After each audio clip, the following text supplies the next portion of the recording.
হঠাৎ করে পেছনের চাকায় ঠুস করে একটা আওয়াজ হলো।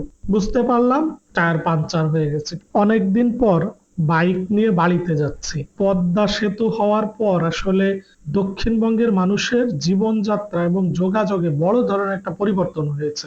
দক্ষিণবঙ্গের হাজার হাজার মানুষের লক্ষ লক্ষ কর্মঘন্টা বাঁচিয়ে দিয়েছে পদ্মা সেতু। পদ্মা সেতু হওয়ার পরে মোস্ট অফ দা টাইমে আমি বাইক নিয়েই বাড়ি যাই। সাধারণত ভোরে ফজরের নামাজ পড়ে বের হই গাড়ি নিয়ে। এবার ইমার্জেন্সি একটু কাজ থাকার কারণে বের হয়েছি দুপুর 12টার দিকে। তো সবকিছু ঠিকঠাক চলছিল। ঢাকা মাওয়া পুরো এক্সপ্রেসওয়ে জুড়ে হরেক রকমের ফুলের গাছ লাগানো হয়েছে। মাওয়া রোডের সৌন্দর্য উপভোগ করতে করতে যাচ্ছিলাম, কিন্তু হঠাৎ করে পেছনের চাকায় ঠুস করে একটা আওয়াজ হলো। বুঝতে পারলাম টায়ার পাঞ্চার হয়ে গেছে। আশেপাশের লোককে জিজ্ঞেস করে জানতে পারলাম সামনে একটা গ্যারেজ আছে। তো বাইকটা আস্তে আস্তে চালিয়ে নিয়ে কোন রকম গ্যারেজের কাছে গেলাম।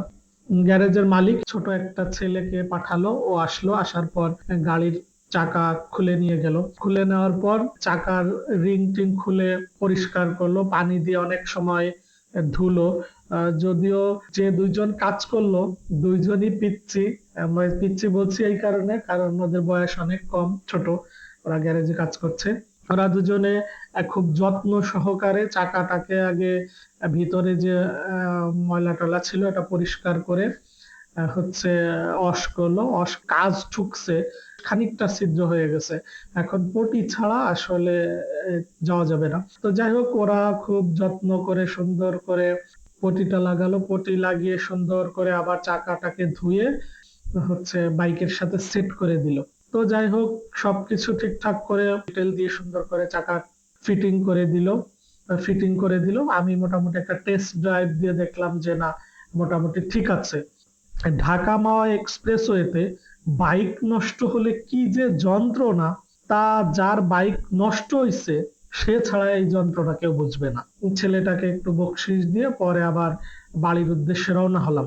ঢাকা মাওয়া এক্সপ্রেসওয়ে যেমন সুন্দর, কোনো সিগন্যাল নাই, কোনো হচ্ছে জ্যাম নাই, এর যেমন উপকারিতাও আছে, আবার বিপদে পড়লে এর ঝামেলাও আছে।